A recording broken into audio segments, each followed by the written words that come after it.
Дали на Карпаш му треба промена и зошто ете така ќе почнеме? Па јас најпрво да ви се заблагодарам за поканата, за можноста да се представам пред пошироката македонска јавност. Како што рековте, јас сум ново лице, новиот човек, така да сите овие емисии ми се добре дојдени, каде што ќе имам можност да ги кажам моите ставови, размислување, мојот концепт, кој го нудам за промени во Карпаш. Ме прашавте дали на Карпаш му треба. Ако одиме аналитички, анкетите велат дека 60% од испитаниците очекуваат промени во Карпаш. Јас не велам дека тоа ќе бидам сечи избор, меѓутоа генерално луѓето во Карпаш сакаат промени.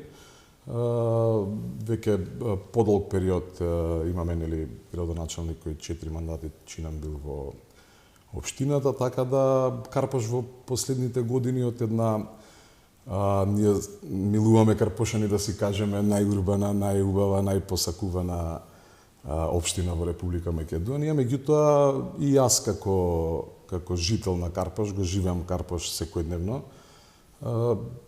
Приметуваме дека полека губиме кондицијата, така да време е да внесеме една нова енергија, една